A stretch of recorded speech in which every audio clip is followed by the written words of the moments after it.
Bem-vindos, pessoal, a mais essa aula de Geografia. Comigo, o professor Jefferson Lemos, que é o 9º ano, né? Essa aula de Geografia. Eu espero que vocês estejam bem nesse momento que a gente está passando. E vamos lá, vamos começar a dar início à nossa aula de hoje. Bem, pessoal, o assunto da aula de hoje, a nossa aula de hoje é a economia global e o aumento do desemprego. A gente vai ver um pouquinho aqui, né, pessoal, quais os motivos de ter crescido, de estar crescendo bastante o aumento do desemprego nessa economia global, globalizada, né, que a gente vive, o período que a gente vive atualmente. Vocês podem ver aqui nesse texto, vou colocar o laser. Esses dois parágrafos que eu coloquei aqui, ó. Cada vez mais as atividades têm sido, né, repetitivas e exigem uma pequena quantidade de mão de obra qualificada, né, ou nenhuma qualificação do trabalhador. E até mesmo as de nível técnico, como as de pintor industrial ou as de torneiro mecânico, por exemplo, estão sendo substituídas por máquinas ou robôs. Ou seja, pessoal, muitas tarefas exigem, né, das pessoas melhor formação e qualificação, capacidade de pesquisar e de aprender continuamente. As tarefas repetitivas, né, que eram feitas por pessoas, né, elas estão sendo substituídas por robôs, máquinas, e isso tem gerado ou tem aumentado, né, o desemprego. Porque se você tem 10 pessoas trabalhando. Por exemplo, vocês têm um caso aí, Toritão. Vocês têm 10 pessoas trabalhando na confecção.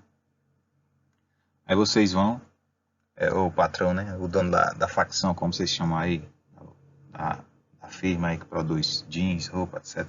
Ele substitui essas 10 pessoas por uma máquina que ele comprou. Isso gera o quê, pessoal? Desemprego para essas 10 pessoas que estavam trabalhando. Ele vai demitir essas pessoas e vai ter o custo apenas com a manutenção da máquina, ou botar, então, apenas um trabalhador para ficar acompanhando o trabalho daquela máquina. E os trabalhadores sem qualificação são os mais prejudicados por essas inovações, né, tecnológicas na agricultura, na indústria, no comércio, na prestação de serviço, etc. Esses fatores causam desemprego no mundo todo. Não é só uma cidade, uma região, um país. É no mundo inteiro isso, pessoal. No contexto global. Embora de modo diferente em cada local e grupo populacional. Que é o que a gente pode ver aqui, ó. Essa tabelinha que eu coloquei. Regiões. Percentual de emprego vulnerável em 2016.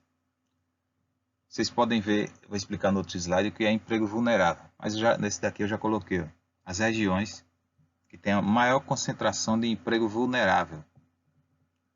Sul da Ásia, África subsaariana, Sudeste da Ásia e Pacífico. Ou seja, estão concentradas de maneira maior na Ásia e na África. São as regiões que têm o trabalho mais precarizado. E em certa medida aqui também o norte da África, aí vai diminuindo o grau de emprego vulnerável. Né? América Latina, que é a nossa região, leste da Ásia, Japão, Coreia do Sul, Ásia Central e Oeste, né? A região do Oriente Médio, perdão, aquela região ali, Oriente Médio e a Europa, que é uma região mais desenvolvida, América do Norte, Estados Unidos, Canadá, né? Principalmente.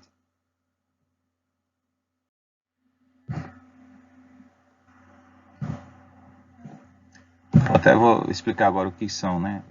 Estava naquela tabelinha, o que são os empregos vulneráveis ou precários, né, professor? O que é isso? Que aquelas regiões lá da Ásia, da África, estão mais submetidas, a população está mais submetida aos empregos vulneráveis.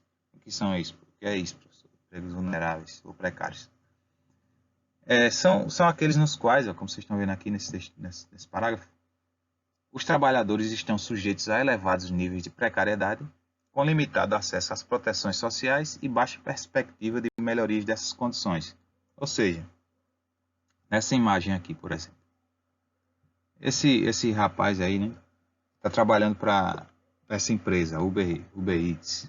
Ele trabalha entregando alimentos, né, trabalha pelo aplicativo dessa empresa, só que ele não tem nenhum vínculo empregatício com essa empresa aqui. O que é isso, professor? Bem, ele vai lá, se cadastra no aplicativo e trabalha por conta própria, né? Ele pega a sua bicicleta ou aluga alguma bicicleta, se ele não tiver, né?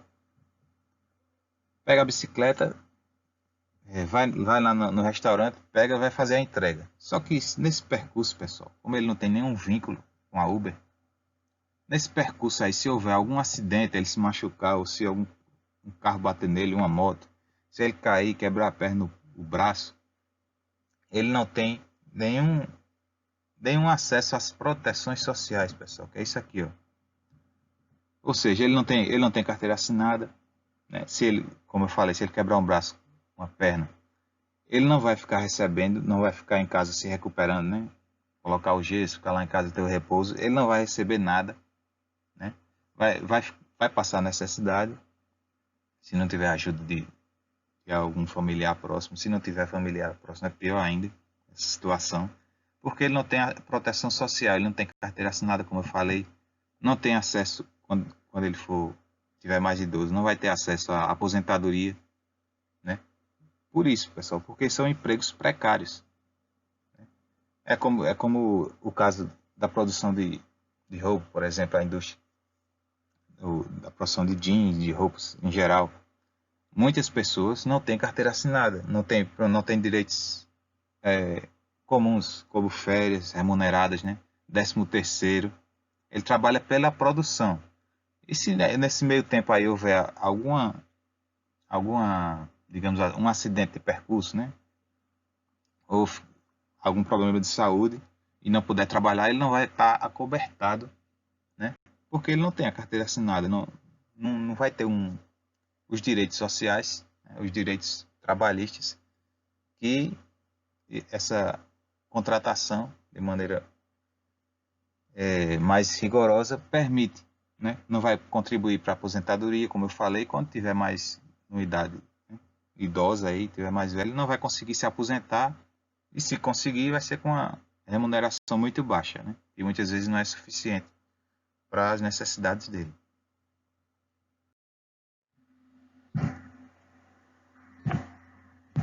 Bem, vamos lá, pessoal. Falar como eu estava explicando, né, vocês que está havendo grande desemprego no mundo inteiro.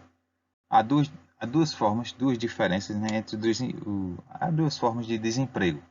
A primeira delas é o desemprego estrutural. E o que é isso, professor? Desemprego estrutural. Como eu falei lá, ele é resultante da modernização das estruturas produtivas, né? Há uma melhora na tecnologia, né?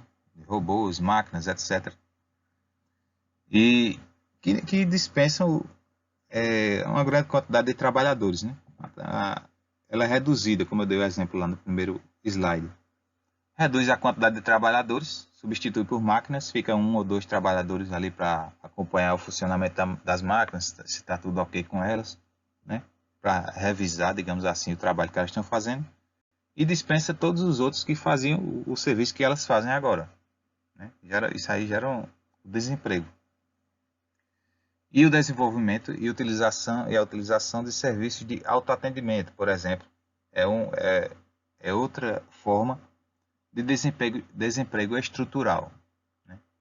Mas por que isso, professor? Desemprego estrutural. O que é estrutural?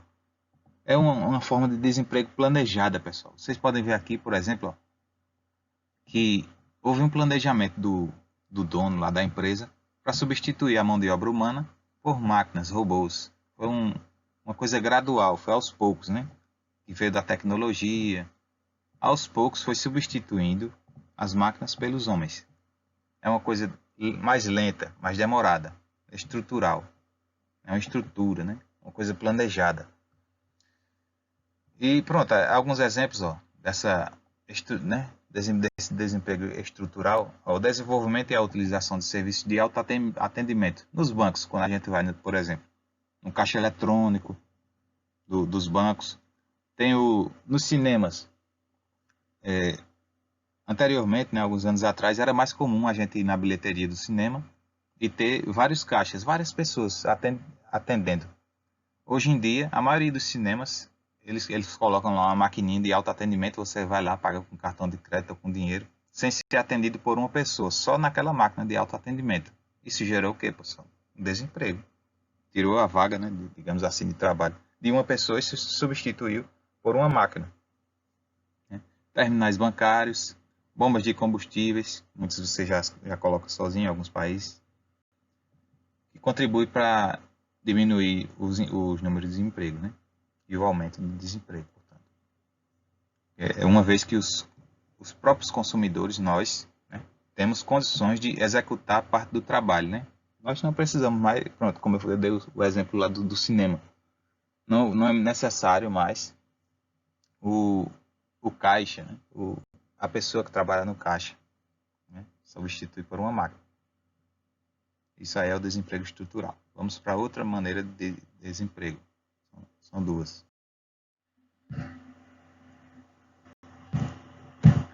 A outra forma, pessoal, é o desemprego conjuntural. Eu já vou falando, né? Conjuntural. É uma conjuntura. É um momento. Essa conjuntura quer dizer um momento. Né? É um período breve. Não é uma coisa organizada, como eu falei lá, né? Do desemprego estrutural, que é uma coisa organizada, o patrão vai lá e planeja, vai substituir os funcionários por máquinas, etc. O desemprego conjuntural, geralmente, pessoal, está ligado aqui, como vocês podem ver na imagem, a uma crise que houve momentaneamente ali, como essa que a gente está passando atualmente do coronavírus, né, pessoal, do Covid-19. Houve uma crise aí, ó, as empresas tiveram que fechar, né, não está havendo um grande consumo da população, porque está sem renda, sem trabalho, e muitas outras empresas estão fechando, né? Estão demitindo as pessoas porque elas não estão tendo arrecadação, né? Se não está havendo consumo, como é que elas vão se sustentar? Então elas têm que demitir seus trabalhadores. É o desemprego conjuntural, é momentâneo, foi naquele momento ali, não teve nada, não estava nada planejado. Então o desemprego conjuntural é provocado, vocês podem ler aí, por uma situação temporária. Quando o país enfrenta dificuldades econômicas, o país, região, estado, etc., podem ocorrer queda da produção industrial e agrícola e diminuição das vendas no comércio e na prestação de serviços. O resultado é a eliminação de muitos postos de trabalho e o aumento do desemprego. Os postos de trabalho perdidos durante um período econômico desfavorável, como esse que a gente está vivendo, né, de pandemia aí, da Covid-19, tendem a ser recuperados com o fim da crise. Né? Os empregos que, pronto, tem um restaurante, um bar, as pessoas, o garçom, né, garçonetes, etc., que trabalhavam nesses postos de emprego, eles tendem a voltar. Quando passar a crise que voltar o consumo normal, os funcionários tendem a voltar para os seus postos de trabalho. Né? Quando a economia voltar a crescer aqui, ó, as vendas e a produção aumenta e as empresas contratam novamente. Né? Alguns postos de trabalho, porém, não voltam, né, a existir. Mas só para vocês entenderem essa diferença entre o desemprego estrutural, que é uma coisa planejada, né, e o desemprego conjuntural, que é uma situação, né, temporária, momentânea. Bem, pessoal, obrigado por assistir essa videoaula. Até a próxima, um forte abraço e tchau, valeu!